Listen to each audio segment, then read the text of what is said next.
continue avec Bernard Wittmann sur une intervention. Vous connaissez sans doute tous Bernard Wittmann, qui s'est fait connaître à travers la publication de Somme en 3 tomes, qui est ici sur l'histoire de l'Alsace revisitée. Son dernier ouvrage, qui vient de paraître, s'intitule 1918, l'épuration ethnique en Alsace-Moselle, c'est d'ailleurs le titre de l'intervention.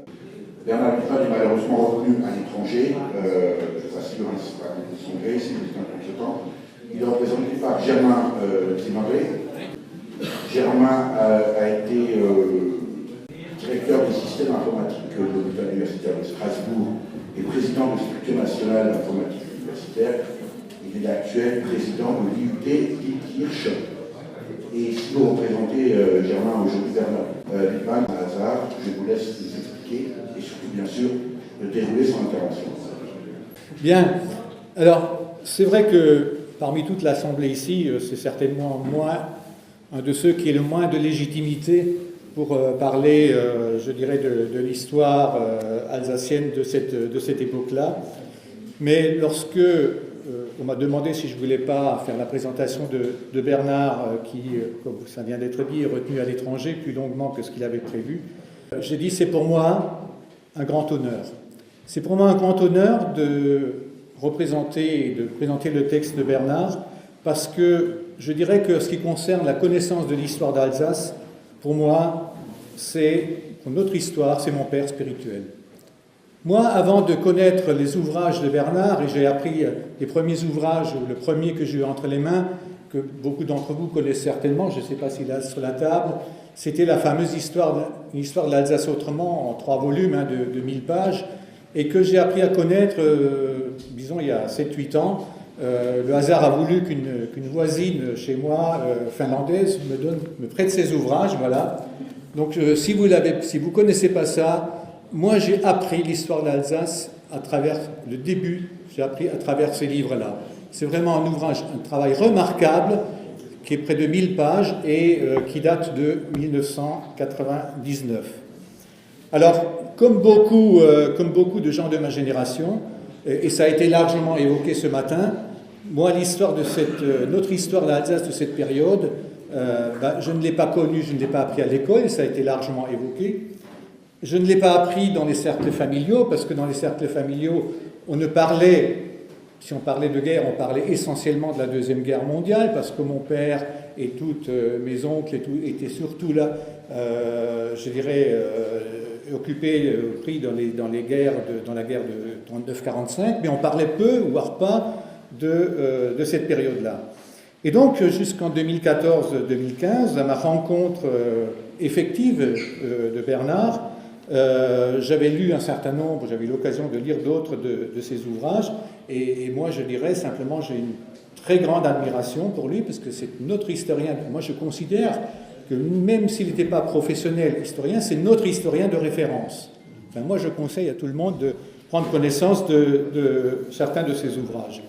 Et donc ce qu'on va évoquer aujourd'hui, c'est en particulier donc, ce qui s'est passé à la fin. On a parlé ce matin de ce qui s'est tramé juste avant, de ce qu'il y a eu pendant toute la période, et maintenant on va un peu aborder ce qui s'est passé dans les 5 ou 6 ans qui ont suivi l'armistice, et donc le livre que Bernard a publié qui s'appelle « Une épuration ethnique à la française », dans lequel donc, on va s'attarder pendant un quart d'heure, 20 minutes. Alors, juste avant de démarrer ça, moi je voudrais dire ma reconnaissance aussi aux jeunes qui se lancent dans la création de cette association Unsrikschicht, parce que quand je parlais avec Bernard et que on avait pas mal de discussions depuis 3-4 ans ensemble, je disais, mais comment faire pour faire connaître cette histoire d'Alsace à nos générations qui ne la connaissent absolument pas. Et le travail qui est en train d'être fait, c'est pour ça aussi que j'ai accepté ça et que je suis fier pour les jeunes qui sont en train de faire ça, de lancer cette association de Unsrikschicht. Et c'est quelque part, c'est un peu une réponse à mon questionnement et ce que j'ai toujours dit lorsqu'on s'est rencontrés un certain nombre de fois avec Bernard. Donc bravo aux jeunes qui lancent cette association. On rentre dans le vif du sujet.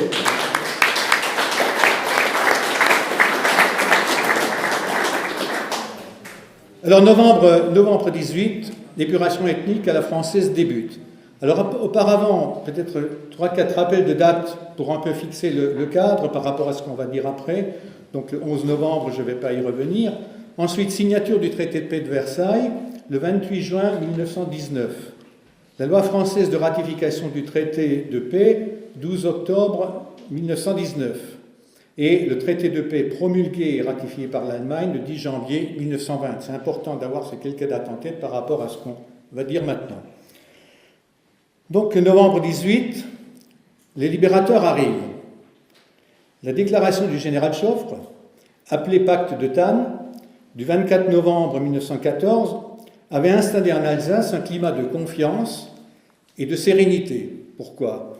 Il avait dit « La France vous apporte, écoutez bien, la France vous apporte, avec les libertés qu'elle a toujours représentées, le respect de vos libertés alsaciennes, de vos traditions, de vos convictions et de vos mœurs, avait-il déclaré. Naïvement, et sans doute pour se rassurer, le peuple alsacien a alors cru en cette promesse solennelle. Les Alsaciens attendaient donc de la France une politique de respect. Il n'en sera hélas rien. Le plébiscite sera refusé. Le Nationalrat sera simplement ignoré. Les leaders du parti neutraliste seront persécutés et emprisonnés, et une politique de francisation despotique sera immédiatement engagée. Ainsi, le français est immédiatement imposé partout, sans même un décret particulier. Pourtant, au recensement de 1911, 94% des Alsaciens lorrains avaient déclaré avoir l'allemand standard ou dialectal comme langue maternelle. Pendant de longues années, les Alsaciens seront obligés d'avoir recours aux interprètes. Dans les écoles est imposée la méthode directe, ça a déjà été évoqué ce matin lors d'une intervention, c'est-à-dire le français exclusif. Et dans les cours d'assises, seuls des jurés parlent français peuvent occuper cette fonction. La bourgeoisie francisée était donc favorisée. Au fur et à mesure de l'entrée des troupes françaises dans le pays, de grandes fêtes de libération, ça a déjà été évoqué aussi un peu, et du retour à la mère patrie sont organisées avec le concours organisationnel de l'armée et de la gendarmerie. Mais les Feldgrauer alsaciens, dont les nouvelles autorités se méfient, seront fermement tenus à l'écart et consignés dans leurs casernes. Après 4 années de détresse, soulagés par la fin du conflit et des privations, une bonne partie de la population participe aux festivités. En 1911, le Parti français n'avait pourtant obtenu que 3,2% des suffrages. Et en 1914, 250 000 Alsaciens avaient répondu à l'ordre de mobilisation en rejoignant l'armée impériale. Mais à mesure que les Français, à la tête d'un immense empire colonial, ivres de gloire et sûrs de leur supériorité culturelle, se réinstallent en Alsace, ils s'aperçoivent, terrifiés, à quel point ce pays est boche. Sur fond de racisme anti-boche, les autorités n'ont donc qu'une hâte, débauchiser l'Alsace et tourner rapidement la page du Reichsland. Donc on va attaquer cette période de débauchiser l'Alsace-Lorraine. L'idée d'une épuration des populations alsaciennes rétive à l'ordre politique ou linguistique français est ancienne. Déjà, les révolutionnaires jacobins avaient envisagé de déporter une partie de la population alsacienne à l'intérieur et de la remplacer par de bons Français. Ce sera d'ailleurs repris à un moment donné, mais je n'insiste pas là-dessus, au moment de la Deuxième Guerre mondiale. Aussi, cette idée de séparer le bon grain, franco-compatible, de livrer germanophone, refit-elle surface à Paris dès les premières heures du conflit de 14-18, dont l'issue, pensait-on, serait favorable à la France. Il y eut d'abord les listes noires d'Allemands ou d'Alsaciens à neutraliser en priorité, établies à l'occasion des premières incursions françaises dans le Sundgau en août 1914. Dès les 19 et 26 avril 1915, l'abbé Wetterlé avait fait adopter par la conférence d'Alsace-Lorraine à Paris l'idée d'affubler les Alsaciens lorrains de cartes d'identité sélectives en fonction de leurs origines. On y reviendra. L'idée de triage reçut sa première application dans les camps de concentration, dénomination officielle, cette époque-là, où étaient internés près de 15 000 civils alsaciens-lorrains. Il s'agissait de civils présents en France au début de la guerre, mais aussi de civils et d'hommes mobilisables dans la seconde réserve de l'armée allemande, prise en otage dans les territoires alsaciens réoccupés au début de la guerre. Dans ces camps, l'idée fut mise en pratique grâce au concours de la Commission des Alsaciens, qui se chargea des opérations de sélection. On cite quelques-uns, Bernard en cite quelques-uns, Wetterlé, Logel, Blumenthal, Georges Weil. En 1917, un rapport officiel du bureau de propagande alsacienne-Lorraine à Paris explique que les éléments germaniques de la civilisation alsacienne-Lorraine viennent de l'infiltration des immigrés allemands et l'inondation de la langue et des mœurs, en concluant qu'il y avait des brebis galeuses allemandes qu'il convenait de les discerner, de les séparer et de les punir. Ainsi donc, les rouages de l'Inquisition sont immédiatement mis en place. Le 2 novembre 1918, donc un peu avant l'armistice, une circulaire ministérielle instaure ces fameuses commissions de triage dont tout le monde, bien sûr, a entendu parler. Commissions de triage de la population. Elles seront d'abord sous la responsabilité des militaires, puis, à partir de janvier 1919, théoriquement encadrées par les commissaires de la République. Elles tourneront à plein régime jusqu'au 27 octobre 1919. Ces juridictions sont chargées de l'examen individuel des Alsaciens lorrains signalés pour leurs sentiments germanophiles, leurs propos ou leur attitude pendant la guerre. De leur côté, les milieux patriotiques créent des comités sauvages d'épuration qui agissent de manière anarchique, sans règles de fonctionnement. Ils mènent leur propre campagne d'épuration en visant en priorité les Altdeutsche. La délation est officiellement favorisée et les corbeaux prospèrent à mesure de l'implantation des cercles patriotiques à travers le pays et du retour des revenants. Des réseaux de mouchards infiltrés sont organisés pour fliquer la population et dénicher les boches ou les boschophiles alsaciens. Parler allemand dans la rue devient suspect. Donc la traque aux boches commence immédiatement. En Alsace, la traque aux boches et aux boschophiles, aussi appelés les indésirables, commence dès l'arrivée des troupes françaises. Les maisons et les magasins allemands sont pillés ou saccagés.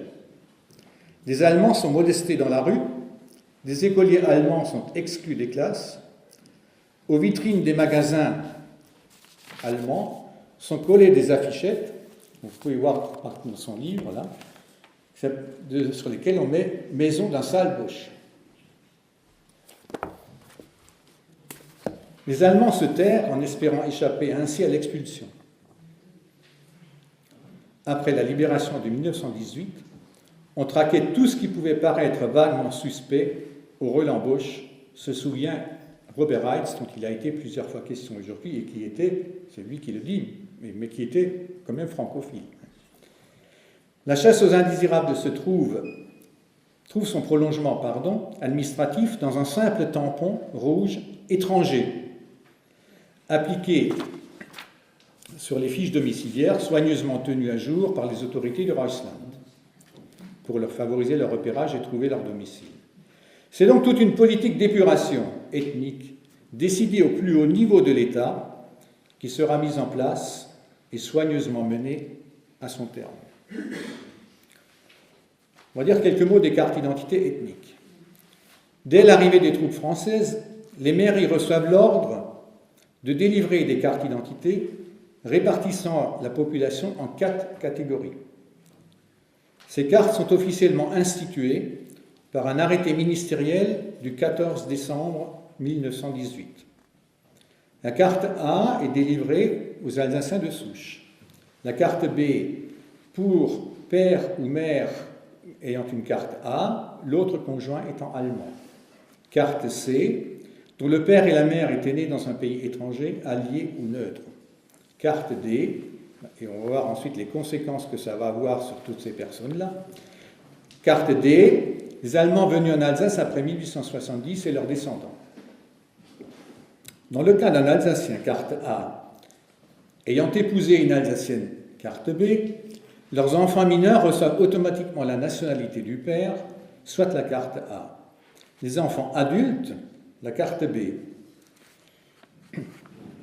Dans le cas d'un Alsacien, carte A, ayant épousé une Alsacienne, carte D, les enfants majeurs reçoivent la carte B. Vous pouvez imaginer ce que ça va maintenant impliquer pour toutes ces familles. Un rapport officiel daté du 9 octobre 1919 donne cette répartition des cartes à Strasbourg. Carte A, 76 416 personnes.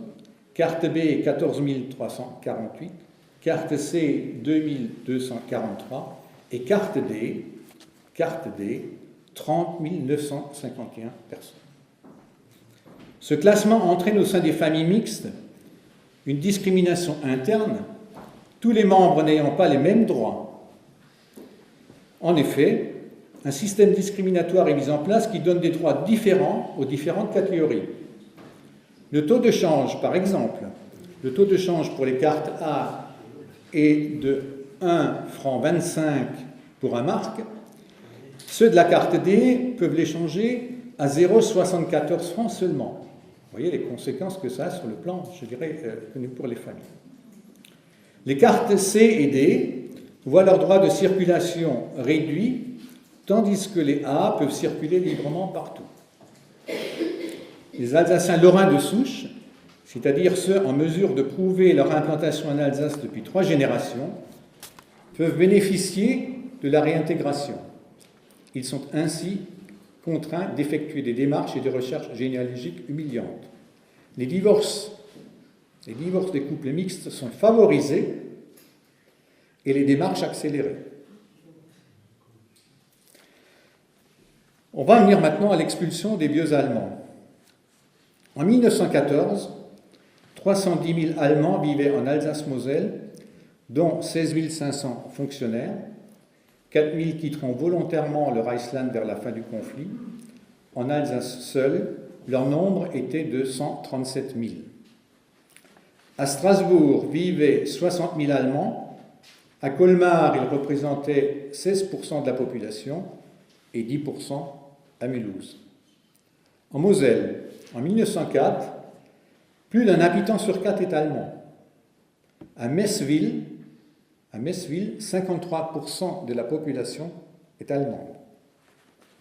Les biens des Allemands étant mis sous séquestre, cette mesure contribue à accélérer leur départ. En effet, certains préfèrent anticiper l'expulsion et le séquestre en emmenant quelques biens. Les premiers mois, les expulsés ont généralement 24 heures pour faire leur bagage. Par la suite, on leur accordera plusieurs jours. Les départs se font d'abord à pied, par un froid hivernal. Puis, à partir du 15 janvier 1919, devant la désapprobation de ces méthodes par des Alsaciens, on a recours au convoi de train, 2 à 4 par semaine. Convoi universitaire, des cheminots, des fonctionnaires, des mineurs, des instituteurs. Les Allemands voués à l'expulsion reçoivent un ordre de départ appelé Befehl. Ils ne peuvent emporter que 2000 marks et 40 kilos de bagages. Des fouilles systématiques sont ensuite organisées à la frontière. Tous leurs biens laissés sur place sont séquestrés. Nombre d'Alsaciens réprouvent ces méthodes et expulsions. Sur quel fondement expulse-t-on ? Pour couvrir d'un voile de légalité ces expulsions, dans un premier temps, on envisage le recours à une ordonnance allemande du 5 février 1891, permettant d'expulser tout étranger séjournant en Alsace-Lorraine plus de 8 semaines. Finalement, Courant janvier 1919, on décida du recours à la loi française du 3 décembre 1849. Celle-ci permettait, par mesure de police, au titre de la sûreté publique, d'enjoindre à tout étranger de quitter le territoire. Les Altdeutsch, qui pour la plupart étaient nés en Alsace, y avaient grandi, et pour nombre d'entre eux parlaient la langue du pays, se trouvaient ainsi ravalés au rang d'étrangers et assimilés à des délinquants potentiels. Près de 30 000 seront ainsi expulsés de Strasbourg, où ils étaient 60 000 avant le conflit, entre novembre 18 et octobre 19, donc près de 30 000 ont été expulsés. Les premières expulsions, alors que l'armée était encore seule à la manœuvre, se firent de manière totalement anarchique. Elles se poursuivront ensuite de façon plus encadrée jusqu'en 1922, voire 1924. À ce propos, d'ailleurs, il faut lire le livre aussi de Mariart, je ne sais pas si Joseph tout à l'heure l'a évoqué, qui parle de mes années françaises, qui est une excellente traduction de ce que je suis en train de dire. Les commissions spéciales d'examen des étrangers. Devant l'ampleur des expulsions et la brutalité des mesures appliquées aux Altdeutsch, le malaise grandit en Alsace. Les protestations sont de plus en plus nombreuses. Aussi, à partir du 11 mai 1919, un arrêté va-t-il instaurer des commissions spéciales d'examen des étrangers qui examinent les mesures individuelles à prendre à l'égard des étrangers de nationalité allemande. Leurs décisions doivent être soumises à l'appréciation du commissaire général. Après la ratification du traité de paix en 1920, les couples mixtes vont bénéficier d'une mesure de clémence arrachée aux Français par le président Wilson. C'est pourquoi on appellera, certains le savent peut-être, on appellera ceux qui bénéficient de cette mesure les Wilsoniens. Dès lors, et en vertu de la section 5 du traité de Versailles, les conjoints des couples mixtes peuvent réclamer la nationalité française, mais sous les conditions suivantes. Affichage public de la demande, comme pour les mariages. Demande faite en français. Résider en Alsace de manière continue depuis 1915, 3 ans à compter du 11-11-1918. Mais il ne suffit point. Au final, le gouvernement français se réservait quand même le droit de refus. Donc on est sous le règne de la délation. C'est le propre des pays frontières, l'antiboschisme est alors à son apogée, le revenant souffle sur la braise, les dénonciations pleuvent, où l'on accuse les Allemands de tout et n'importe quoi, sentiments nationaux allemands, sympathies neutralistes, agitation germanophile, dénonciateurs, espions, propos injurieux envers la France. Les comités de patriotes organisent la traque aux Altdeutsch et aux germanophiles alsaciens dans les administrations et jusque dans les entreprises. Dans une lettre du 12 avril 1919, le commissaire de police tense l'administrateur de Colmar. 28 Boches sont occupés sans que nul ne songe à leur signifier leur congé, écrit-il. Les journaux francophiles lancent d'ignobles appels à l'expulsion. Le Rhin français, journal du 13 août 1919, écrit à propos des Allemands toujours présents dans le pays: on a trop tardé à nettoyer le pays de cette vermine. Vous vous rendez compte? Ces Altdeutsch, jadis des citoyens respectés qui avaient largement contribué à la prospérité de l'Alsace sous le Reussland, méritaient-ils d'être traités avec tant de rudesse? La plupart d'entre eux étaient des gens sans histoire, prêts à s'intégrer dans la nouvelle Alsace. Mot sur les commissions de triage pour les Alsaciens lorrains. Destinées aux Alsaciens lorrains, elles furent créées le 2 novembre 1918 à raison d'une ou plusieurs dans chaque arrondissement. Leur mission est d'épurer le pays des Alsaciens indésirables, c'est-à-dire ceux classés comme germanophiles ou ceux dont le loyalisme était sujet à caution. Dès 1920, nombre de juristes s'accordent à reconnaître qu'il s'agit d'un simulacre de tribunal. C'est une sorte de haute cour de justice en patriotisme, s'indigne alors le juriste Robert Retzold. La commission de première instance comporte un président, Le président, est un officier du 2e bureau assisté d'un collaborateur alsacien désigné par le sous-préfet avec l'aval de l'administration militaire. 2 assesseurs patriotes. Un nombre illimité de dénonciateurs, dénommés témoins à charge. Il n'y a pas d'avocat. Les accusateurs gardent l'anonymat. Cette commission rédige un rapport et donne un avis qui est transmis à une commission de triage de 2e instance, pratiquement secrète, qui propose des expulsions ou les internements au commandement des troupes d'occupation française. Sa décision est sans appel.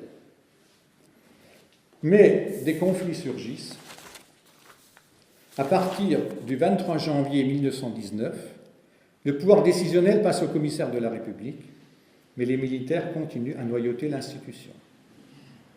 Le 18 février 1919, des instructions sont données par le sous-secrétaire d'État à la présidence du Conseil pour unifier les pratiques et les principales mesures de fonctionnement.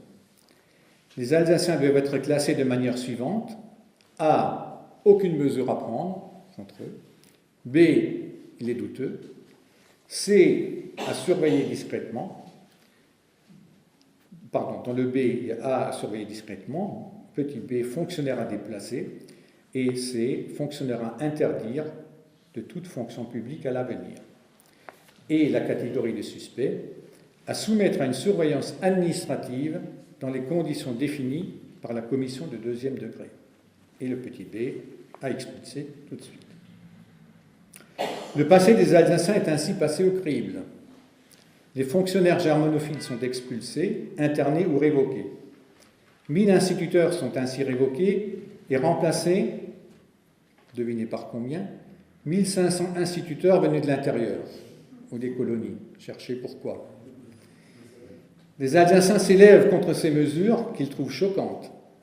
Ainsi, dans le canton de Dannemarie, les maires et les curés protestent contre l'éloignement, l'internement à Cork, près de Kehl, de quelqu'un que tout le monde ici connaît certainement, du docteur Eugène Ricklin.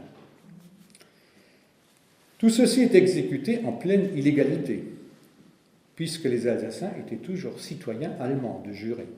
Au moins, jusqu'au 28 juin, j'ai parlé au début tout à l'heure, jusqu'au 28 juin 1919, qui est la date de la signature du traité de Versailles, voire au 10 janvier 1920, qui est la ratification. De plus, légalement, les commissions de triage n'avaient aucun pouvoir de juridiction sur les fonctionnaires. Leur situation étant régie par 2 lois. En général, ils étaient nommés à vie.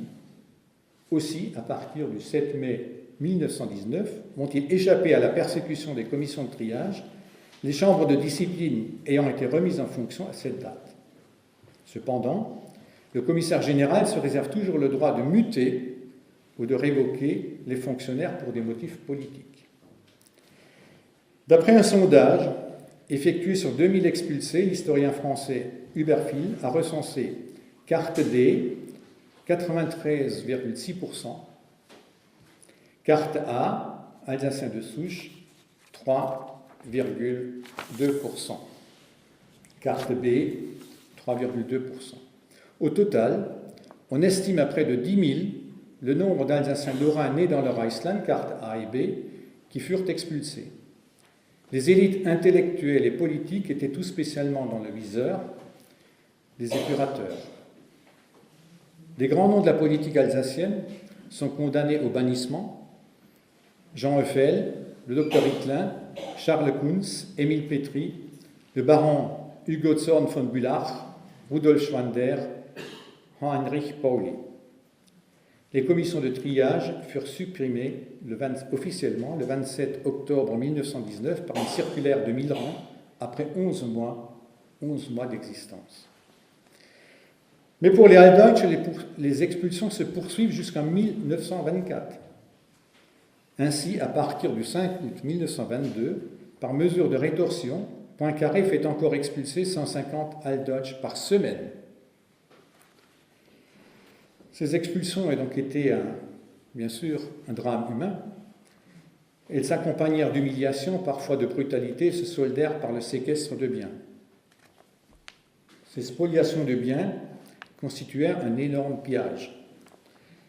Le caractère systématique de l'expulsion des Altdeutsche et le nombre considérable des expulsés, alors que les Allemands n'avaient expulsé personne après le conflit de 1870, et que ceux qui désiraient quitter le pays pouvaient emporter tous leurs biens, resteront une tâche indélébile dans l'histoire de la France qui prétend fonder ses convictions républicaines sur le droit du sol et de la tolérance.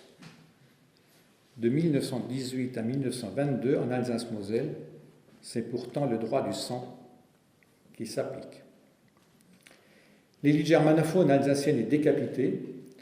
Nombre d'artistes, d'écrivains, d'intellectuels attachés à la langue allemande choisissent l'exil volontaire. D'après François Waag, ils furent 30 000 à émigrer plus ou moins volontairement. La communauté protestante perdra 100 000 des siens, parmi eux 80 pasteurs. Quant à la communauté catholique, elle sera privée de 26 de ses prêtres. Alors, juste un petit rappel de chiffres.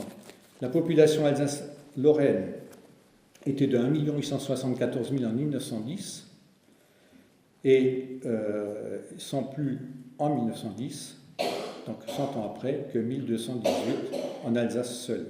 En Alsace-Lorraine, c'était 1 874 000. En 1921, population d'Alsace-Lorraine est 1 709 000, 1 120 000 en Alsace seule. Donc, ce sont 130 000 à 150 000 Allemands, Alsaciens, Lorrains qui sont expulsés. 1500 Felgrauer, Alsaciens, Lorrains, écœurés par la germanophobie affichée par les Français, préfèrent rester en Allemagne et s'y fixer. En définitive, seuls 22 000 Allemands naturalisés purent rester en Alsace, 16 000 dans le Bas-Rhin, 6 000 dans le Haut-Rhin, sur les 137 000 présents au début du conflit, soit environ 18%. Et Bernard conclut, ce nettoyage ethnique conduira à une déstructuration totale de la société alsacienne. Il contribuera également à la naissance de nouvelles haines entre les peuples. Les tensions dues à la défiance et à la haine instillées dans la population et les chasses aux sorcières mettront bien évidemment des années à s'apaiser.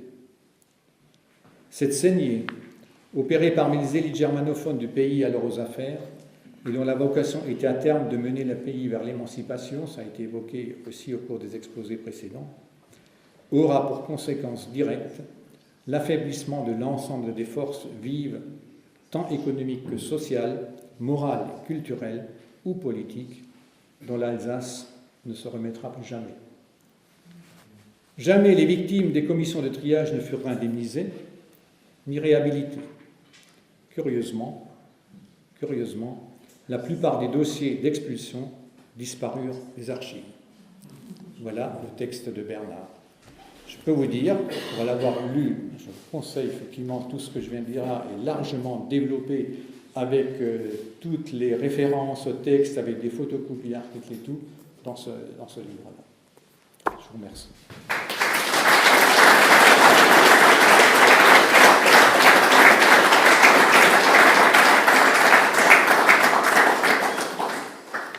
Merci Germain, on dira Bernard que vous avez très bien rendu son texte. On a